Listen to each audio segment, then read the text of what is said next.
So we've talked about coping and we've suggested various things, but let's sort of pull this together a little bit more carefully and think about what is adaptive coping.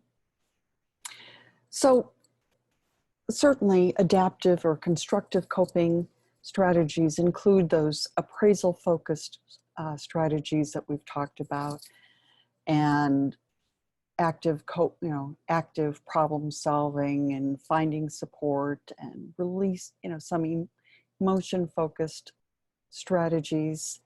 But it's not clear in thinking about this what the specific things you should be doing are.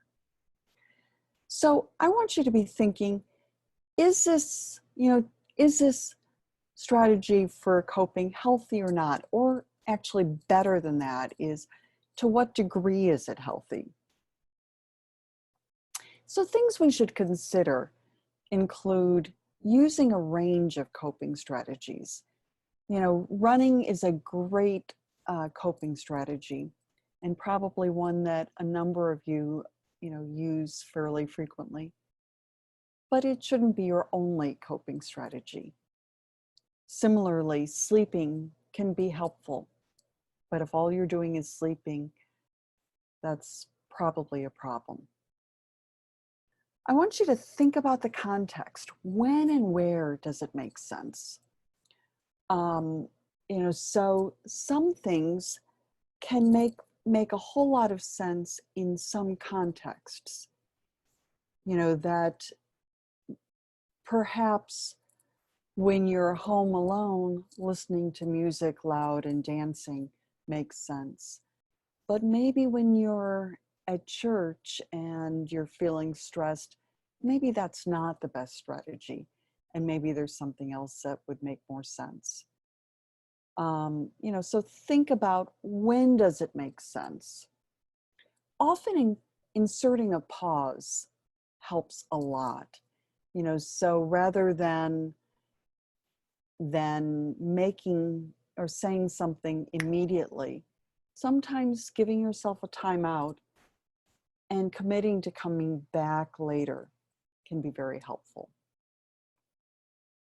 Think about both your short-term and your long-term consequences. So cheesecake can be a great coping strategy, particularly if it's chocolate. Dark chocolate seems to have some antidepressant qualities. That can be helpful short term. It may not be helpful long term. And a lot of short-term coping strategies, eating, drinking, sex, may have negative consequences long term. Sometimes, perhaps it may even be that there isn't a specific long-term consequence related to it. But for example, going out drinking and drinking too much can put you in a risky situation in terms of sexual assault.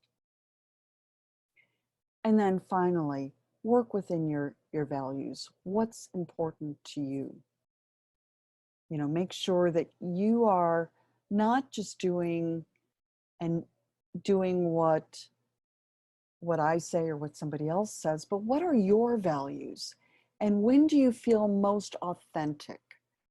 When do you feel like you are genuine and consistent with your own values? So let's take this back to the critical thinking model. That we want to be observing ourselves and others carefully. So when is coping in a particular way healthy or helpful or not? So for example, it may be helpful for you to clean your workspace before you work on a paper, but how long? And if all you're doing is cleaning, that may prevent you from doing some of the other things that you need to be. Think about some of the claims that you're making. You may believe that something that you're doing, you know, playing video games until 2 or 3 in the morning is really a helpful coping strategy and helps you to relax. But if the next day you are so tired that you're having a difficult time doing some of the things that you need to do, then it's getting in the way. Think about the contributions of context and culture.